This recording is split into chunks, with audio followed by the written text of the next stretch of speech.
Hello all of you, welcome back to my channel. मैं आज आप लोगों के लिए लेकर आ चुकी हूँ एक कलेक्टिव रीडिंग जिसका टॉपिक रहने वाला है the message you need right now. The message you need to hear right now, the message you need to listen right now. देखते हैं कि वो क्या संदेश है व्यूअर्स जो आपकी वर्तमान परिस्थिति के लिए आवश्यक है।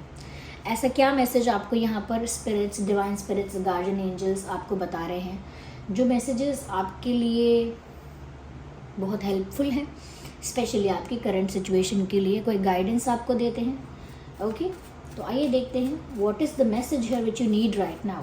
ये रीडिंग जनरल है, कलेक्टिव है।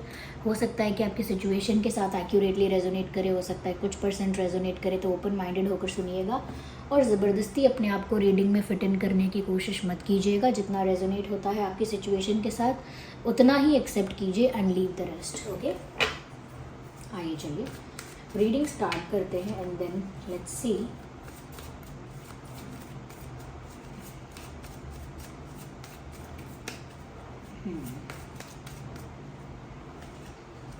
Okay.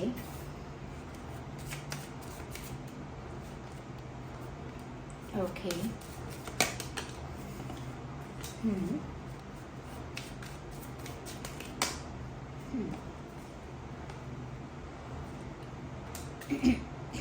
Nice. I hope these cards are visible. सबसे पहले व्यूअर्स ये बताना चाहूँगी यहाँ पे कि आपकी लाइफ में किसी की एंट्री हो रही है। ये तो कोई आपकी लाइफ में न्यू पर्सन आ रहा है, ये कोई पास्ट पर्सन वापस लौट कर आ रहा है, लेकिन ये तो साफ दिख रहा है that someone is coming towards you और someone is entering your life.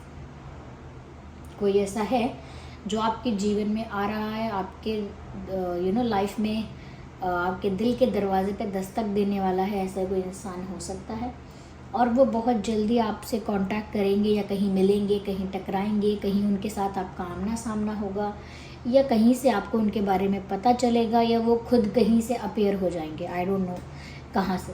और ये इंसान पास्ट पर्सन होंगे या नहीं होंगे, ये बात अलग अलग लोगों के लिए अलग अलग रहेगी, डिपेंड्स अपॉन द सिचुएशन। कि कोई पास्ट पर्सन आ सकता है कुछ लोगों की लाइफ में लौट के, और कुछ लोगों की लाइफ में कम्प्लीटली कोई न्यू पर्सन की एंट्री हो रही है। या तो कोई न्यू तो आ रहा है, इस बात के लिए आपको प्रिपेयर रहना है, अवेयर रहना है और कहीं ना कहीं रेडी रहना है। ओके, तो कोई आपकी लाइफ में आ रहा है। सबसे पहला तो यही मैसेज है जो आपको सुनने की ज़रूरत है। सबसे पहला तो यही मैसेज है जो आपको मिलना चाहिए। सबसे पहले there is someone coming towards you. साथ ही साथ व्यूअर्स, यहाँ पर मुझे ऐसा लगता है कि कुछ नया आ रहा है तो कुछ पुराना रिलीज़ भी होने वाला है, और हो सकता है कि स्टार्ट हो चुका है आपकी लाइफ से कुछ चीज़ें रिलीज़ होना, कुछ लोगों का रिलीज़ होना, किसी चीज़ का छूट जाना, किसी चीज़ से अलग हो जाना, या किसी चीज़ से डिटैच फील करना। कभी कभी क्या होता है ना कि जब हमारी डेस्टिनी में वो समय आ गया होता है कि हमें उस चीज़ से अब दूर जाना है, या अब इतना ही समय था इस चीज़ के साथ, इस काम के साथ, इस इंसान के साथ, तो धीरे धीरे क्या होता है ना, कभी कभी ड्रास्टिक या सडन चेंज नहीं भी आता है, तो धीरे धीरे उस इंसान के साथ, उस सिचुएशन के साथ आप डिटैच होना स्टार्ट हो जाओगे अपने आप। उस इंसान के साथ आपकी बात कम होने लगेगी, उस इंसान के साथ आपका एक साइलेंस धीरे धीरे आने लगेगा, धीरे धीरे कुछ शेयर नहीं होगा आप लोगों के बीच, कुछ एक्सप्रेस नहीं होगा। सेम विद अगर कोई जॉब है या कोई हैबिट है, आप धीरे धीरे उस हैबिट को फॉलो करना या उसको करना आप धीरे धीरे कम करेंगे एंड देन आप उस चीज़ से कम्प्लीटली डिटैच हो जाएंगे। जैसे कई लोग ऐसे अपनी आदतें छोड़ते हैं ना, अगर कोई बुरी आदत भी होती है तो ऐसे ही छोड़ते हैं कि धीरे धीरे उससे दूरी बनाते हैं और फिर कम्प्लीटली डिटैच हो जाते हैं। वैसे तो ये बहुत मैं थोड़ा आपको लगेगा कि ये थोड़ा ज़्यादा हायर लेवल पर ये एग्जाम्पल होगा, लेकिन आप घर परिवारों में देखिएगा, थोड़ा आई डोंट नो सिटीज़ में लोग इस चीज़ को ऑब्ज़र्व करते हैं नहीं, लेकिन आप गांव में देखेंगे तो अक्सर लोग इस चीज़ को ऑब्ज़र्व करते हैं कि घर में अगर कोई बूढ़ा बुजुर्ग है और वो यानी कि देह त्याग करने वाला है, शरीर छोड़ने वाला है अपना, कोई बूढ़ा बुजुर्ग ऐसा है, तो धीरे धीरे आप नोटिस करने लगेंगे कि धीरे धीरे वो खाना खाना कम कर देंगे, डाइट कम हो जाएगी उनकी, मना करेंगे खाना खाने के लिए।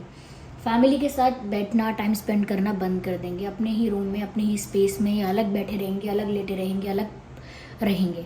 ओके, कम्युनिकेशन उनके साथ धीरे धीरे बहुत कम हो जाएगा, ना के बराबर। उनके पास बैठने का टाइम ही नहीं मिलेगा आप लोगों को, या आप जो जनरली लोग होते हैं उनके साथ के। धीरे धीरे फैमिली से वो इस तरह डिटैच हो जाएंगे एक ही घर में रहकर भी, कि खाना भी कम कर दिया है, बातचीत भी कम कर दी है, वो घर में है या नहीं, प्रेजेंस ही समझ में नहीं आ रही है उनकी, और कुछ दिन बाद वो चले जाते हैं। तो ये बस मैं इस एग्जाम्पल देके ये बताना चाह रही हूँ कि कभी कभी हमारी लाइफ में ना चीज़ें रिलीज़ हो रही होती हैं और हम धीरे धीरे उन चीज़ों से डिटैच हो रहे होते हैं, लेकिन हम उसको ना आइडेंटिफाई नहीं कर पाते कि आदत मेरी बदल रही है, मेरी लाइफ से ये चीज़ अलग हो रही है, हट रही है, ख़त्म हो रही है। जैसे हमारे किसी पुराने दोस्त के साथ हमारी मित्रता ख़त्म होती है, तो एकदम से ज़रूरी नहीं है कि झगड़ा और ख़त्म, नहीं। अब वो दोस्त उसने कुछ और चूज़ किया, हमने कुछ और चूज़ किया लाइफ में, उसकी वजह से हमारे सिचुएशंस बदल गए। ओके, हमारे वर्क टाइमिंग्स अलग हो गए, हमारे प्रेफरेंसेस चॉइसेस अलग हो गए, उसके बाद हमारी बातें कम हो गई, हमारा मिलना कम हो गया। थे हम एक ज़माने में दोस्त, लड़ाई तो कभी नहीं हुई, लेकिन आज हम दोस्त नहीं हैं, आज कोई कांटेक्ट नहीं है, धीरे धीरे वो ख़त्म हो गया क्योंकि वो उतने समय के लिए थी। ओके, तो यहाँ पर ऐसा ही कुछ आपकी लाइफ से रिलीज़ हो रहा है धीरे धीरे, और उसके लिए शोक नहीं करना है, खेद नहीं प्रकट करना है, दुखी नहीं होना है, ये सोचना है कि ये चेंजेस तो मेरी लाइफ में जब तक मैं जीवित हूँ आएंगे। एक अलग अलग फेज़ लाइफ में आते रहते हैं। बचपन में एक फेज़ रहता है, टीनेज में, फिर देन आफ्टर दैट फिर करियर को लेकर, studies, career, marriage, family, and it's like the unending saga. ये तो आपके हमारे मृत्यु तक चलता है। तो ये तो अलग अलग फेजेस आते रहेंगे, बस ऐसा ही एक फ़ेज़ निकल रहा है, लेकिन नई चीज़ों की एंट्री भी होने वाली है। फिर वो चाहे न्यू जॉब अपॉर्चुनिटी हो, कोई न्यू स्किल हो आपकी लाइफ में, कोई न्यू पर्सन हो, कोई न्यू न्यूज़, गुड न्यूज़ हो कोई, या कुछ किसी के घर में संतान आ सकती है, किसी के घर में किसी की शादी हो के किसी का रिश्ता जुड़ सकता है, या किसी की लाइफ में कोई पर्सन आ सकता है जो उनसे दोस्ती करेगा, कोई फ्रेंड ऐसा आ सकता है, कोई रोमांटिक पार्टनर ऐसा लाइफ में एंट्री ले सकता है, कोई आ रहा है। और ये सिर्फ इंसान तक सीमित नहीं है, ये अपॉर्चुनिटीज़, न्यूज़ और बाकी अदर चीज़ों को लेकर भी एप्लीकेबल है। साथ ही साथ व्यूअर्स, यहाँ पर ना आपको जो आप ओरिजिनली हैं, आपको उससे जुड़े रहने की बहुत ज़रूरत है, और कहीं ना कहीं ग्राउंडेड और रूटेड, हम्बल रहने की बहुत ज़रूरत है, डाउन टू अर्थ जिसे कहते हैं। यानी कि आपकी लाइफ में चेंजेस भी आएंगे, और चेंजेस आएंगे तो साथ ही साथ आपकी लाइफ में ग्रोथ भी आएगी। ये ग्रोथ किसी भी लेवल पर हो सकती है, फाइनेंशियल लेवल पर हो सकती है, आपकी पोजीशन ऐसी हो सकती है अच्छी, या लाइफ में जब आप आगे मूव करेंगे तो आप जो ओरिजिनली थे हो सकता है कि आप वो चीज़ भूल जाएं। जैसे दूसरे लोग कहेंगे कि थोड़ा ऐसे रहा करो, कुछ लोग कहेंगे थोड़ा वैसे रहा करो, कुछ लोग कहेंगे ड्रेसिंग स्टाइल अपना थोड़ा चेंज करो, कुछ कहेंगे थोड़ा ऐसा रखो, कुछ कहेंगे कुछ अपनी भाषा में ये सुधार लाओ, वो करो। तो जो भी इम्प्रूवमेंट्स आप करते जाएंगे लाइफ में, लेकिन कहीं ना कहीं ओरिजिनलिटी आपकी खो नहीं जानी चाहिए। ओके, अपने रूट्स के साथ आपको कनेक्टेड रहना है। आगे बढ़ते बढ़ते बेस नहीं ख़त्म होना चाहिए। अगर फाउंडेशन ही ख़त्म हो गई तो आगे फिर कोई पर्सनालिटी नहीं रह जाएगी। फिर तो थोड़ा सा इसका कॉपी किया, थोड़ा सा उसका कॉपी किया, थोड़ा सा इसने इन्फ्लुएंस कर दिया, थोड़ा सा उसने भड़का दिया, और उसका आउटकम जो है वो हमारी पर्सनालिटी बन गई। ऐसा नहीं होना चाहिए। आपका जो बेस है वो वैसा ही रहना चाहिए, चाहे दुनिया में आप कहीं चले जाएं तो वैसे ही रहिए जो आप ओरिजिनली हैं। अपने जो ओरिजिनल क्वालिटीज़ हैं उनको कभी भी सेक्रीफाइस मत कीजिए। ओके, कभी उनको चेंज मत कीजिए, और कहीं ना कहीं हम्बल रहिए। लाइफ में सक्सेस मिलने वाली है, लगता है चेंजेस आ रहे हैं, तो एक ऐसा फेज़ भी आ सकता है जहाँ पर आपको सक्सेस देखने को मिलेगी, फेम मिल सकता है, पॉपुलैरिटी मिल सकती है, रिस्पेक्ट, अप्रिसिएशन वगैरह ये सब मिल सकता है, अटेंशन मिल सकती है। तो ये सब चीज़ों के वक्त भी आपको हम्बल रहना है, ग्राउंडेड रहना है। ओके, और साथ ही साथ आपको अपनी रूट्स के साथ कनेक्टेड रहना है। जो आप रियलिटी में है, जो आपने जिस पर्पस के साथ, जिस विजन के साथ शुरुआत की है लाइफ में, उस विजन को पकड़ के रखना है। या जो आपको आपकी फैमिली से आप सीख पाए हैं, जो आपके मॉरल वैल्यूज़ हैं, जो आपके एथिक्स हैं, उनको बेस बनाकर हमेशा चलना है कि कुछ भी हो जाए, मेरे एथिक्स, मेरी वैल्यूज़ मैं सेक्रीफाइस नहीं कर सकती तो नहीं कर सकती। कितना भी इम्प्रूवमेंट कर सकती हूँ, कितना भी चेंजेस कर सकती हूँ या कर सकता हूँ, बट एक लिमिट से ज़्यादा नहीं। किसी भी ग्रुप ऑफ पीपल में, किसी भी कैटेगरी में, किसी भी सेट ऑफ एनवायरनमेंट में फिट इन होने के लिए सेल्फ रिस्पेक्ट सेक्रीफाइस करना, शॉर्टकट्स अपनाना, कुछ ऐसे चीप एक्टिविटीज़ या एक्शंस करना ज़रूरी नहीं है। किसी ग्रुप में फिट इन होने के लिए लोगों के बारे में गॉसिप करना, कहीं पर अप्रिसिएशन पाने के लिए किसी की चाटुकारिता करना, यानी कि उनको प्लीज़ करना, ये सब करने की ज़रूरत नहीं है। ओके, यानी कि कहीं पर भी फिट इन होने के लिए उतना ही करना चाहिए जितना रिक्वायर्ड है। ओके, तो थोड़ा आप हम्बल भी रहिए, थोड़ा आप जो रियलिटी में है उससे स्टिक टू द रियलिटी, और जो विज़न लेके आप चले थे वो मत भूल जाइए। ओके, वो आपने कहानी सुनी है कि नहीं पता नहीं मुझे, कि जो एक आदमी होता है, वो अपने घर से कहकर जाता है कि मैं जंगल जा रहा हूँ लकड़ियाँ काटने, और लकड़ी काटने जंगल जाता है। वहाँ उसे कोई कन्या मिलती है, उसको पसंद करता है, उससे उसकी शादी हो जाती है, ठीक है, बच्चे होते हैं। ओके, जो उसकी वाइफ होती है उससे कुछ ना कुछ कहती है, एक्सपेक्ट करती है, बच्चे भी एक्सपेक्ट करते हैं, वो भी उनकी विशेस फुलफ़िल करने में लगा रहता है, मेहनत करता रहता है, और उसके बाद इन सब चीज़ों में लगा रहता है, बच्चों की शादियाँ कराते हैं, उनको पढ़ाते हैं एंड ऑल दैट, अपनी लाइफ में मगन हो जाते हैं। ओके, और पूरा भूल जाते हैं कि लकड़ियाँ लेने जंगल गए थे। तो वही बात है, आपको नहीं भूलना है कि आप लकड़ियाँ लेने जंगल गए थे, ठीक है। साथ ही साथ व्यूअर्स, यहाँ पर ये भी है कि जो भी आपको लाइफ में रिवॉर्ड्स मिलने वाले हैं, क्योंकि लगता है कि ग्रोथ मिलने वाली है, ग्रोथ होने वाली है लाइफ में, आपको आपकी मेहनत के लिए कुछ रिवॉर्ड्स मिलेंगे, आपको आपके एफर्ट्स के लिए, आपकी ऑनेस्टी के लिए, जहाँ जहाँ पर भी आप जिस कैटेगरी में आप अच्छे रहे हैं उस कैटेगरी में आपको अवार्ड मिलेगा, आई मीन अप्रिसिएशन, रिस्पेक्ट, और कहीं ना कहीं रिवॉर्ड्स मिलेंगे। उस चीज़ को एंजॉय तो कीजिएगा, उस चीज़ को एंजॉय तो करिएगा,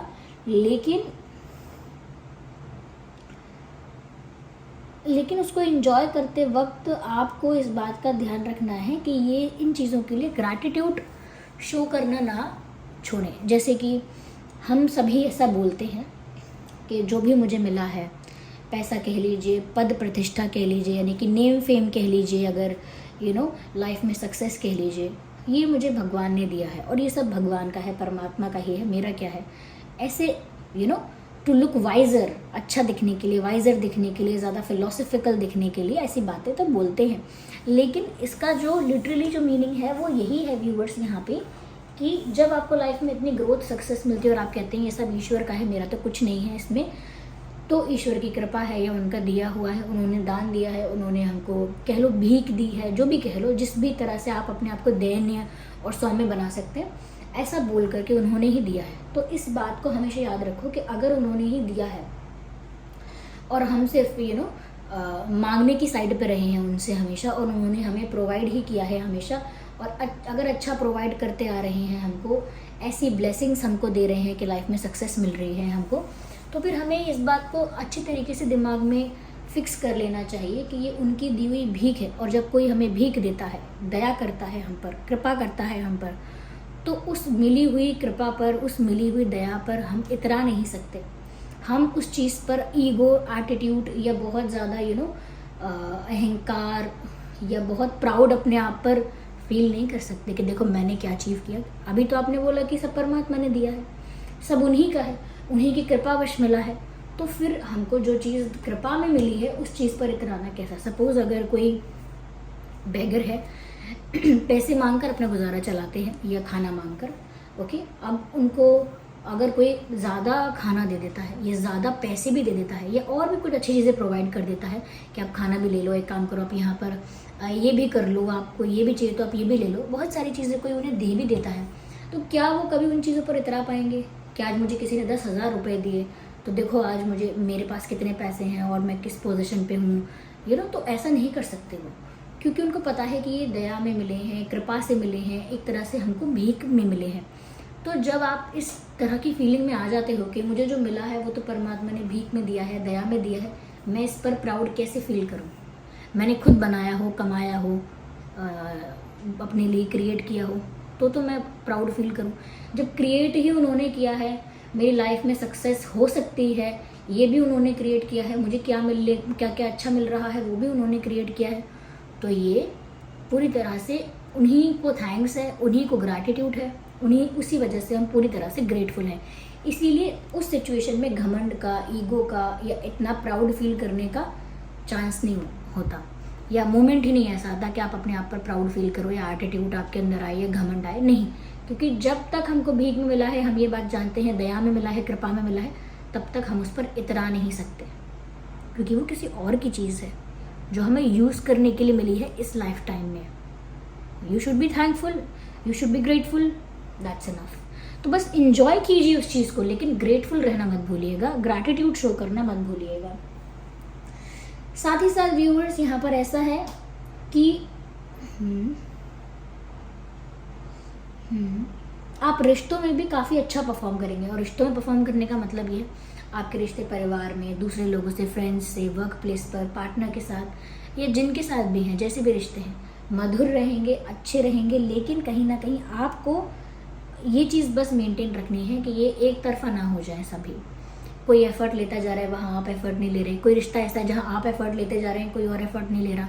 इन सब चीज़ों को इक्वली मेंटेन करो, बैलेंस मेंटेन करो इन सब रिश्तों में, कि जितना आप कर रहे हो उतना सामने वाला कर पा रहा है, और जितना सामने वाला कर रहा है उतना आप भी उसके लिए कर पा रहे हो। ये बैलेंस मेंटेन करना बहुत ज़रूरी है। जो भी कुछ आप एक्सचेंज कर रहे हो रिश्तों में, चाहे वो प्यार है, फीलिंग्स हैं, हेल्प है, वो सब बैलेंस में रखो आप। किसी से ज़्यादा अटेंशन लेकर फिर उसको फॉर ग्रांटेड लेना, ये आपके लिए अच्छा नहीं रहेगा। या फिर कोई आपको कहीं ना कहीं फॉर ग्रांटेड ले रहा है और आप उसके लिए मर मिटे जा रहे हैं, वो भी अच्छा नहीं रहेगा। तो बैलेंस मेंटेन करके चलिए तो ही अच्छा रहेगा। वरना अगर आप बैलेंस मेंटेन करके नहीं चलेंगे तो या तो आप कल को गिल्टी फील करेंगे या फिर कोई और गिल्टी फील करेगा। ओके, तो वो सिचुएशन में नहीं आना है। ठीक है व्यूअर्स, तो आई थिंक ये मैसेजेस आपको सुनने की ज़रूरत थी इस वक्त, तभी मैसेजेस आप लोगों तक पहुँचे हैं। This was the reading. चलिए मिलते हैं अगली रीडिंग में, तब तक के लिए bye bye family, bye bye angels, love you all, bye bye, take care.